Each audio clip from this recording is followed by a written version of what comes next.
I've had many people say to me, you know what, Jesus and any other culture, people call him by different names. They call him whatever they call him in their country.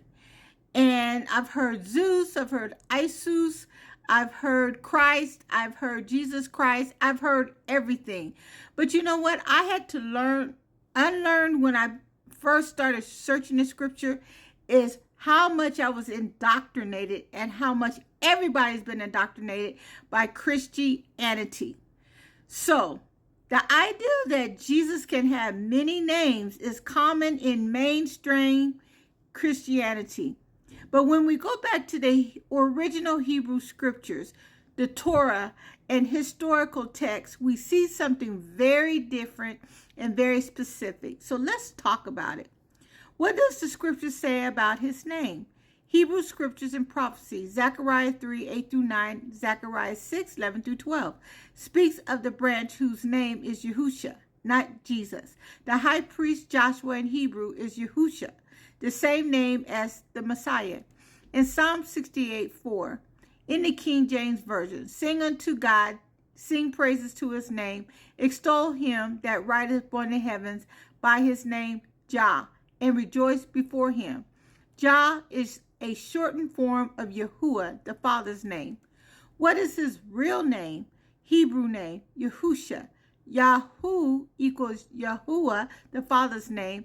Shah equals salvation. Yahusha equals Yahuwah is salvation or salvation from Yahuwah. This is consistent with verses like in Matthew 1:21, restored name. You shall call his name Yahusha, for he shall save his people from their sins. In Hebrew, the name Jesus does not mean salvation, but Yahusha does.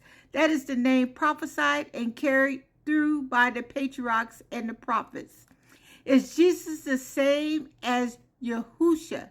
Well, the letter J didn't exist in Hebrew, Greek, or Latin. It was invented in the 1500s.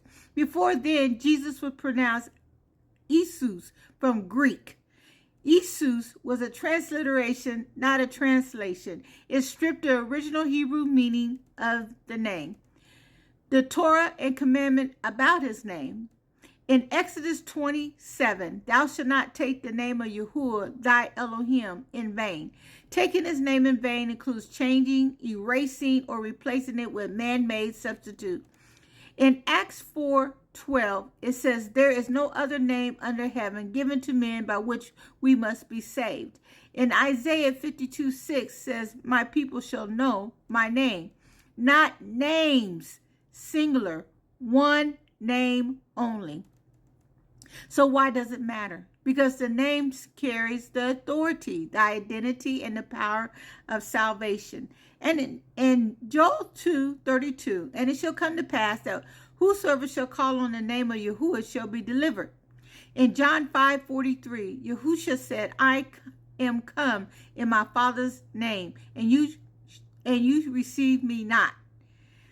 He didn't come in the name of Zeus or Jesus or Krishna or any other. He came in the name of Yahuwah as Yahusha. Yahusha is the true prophetic and historical name of the Messiah. Jesus is later invention through Greek, Latin, and English transliteration with no root in Hebrew or salvation meaning. Yahuwah never changes his name in Malachi 3 and 6, and he honors his word above his name in Psalms 138:2. So we must be careful not to dismiss or misrepresent his identity. So if you hear someone say Jesus Christ or Jesus, and it doesn't matter, that tells you that they've been indoctrinated and they don't really know who Yahusha is or Yahuwah is. And they're not. They're sons and daughters. Period.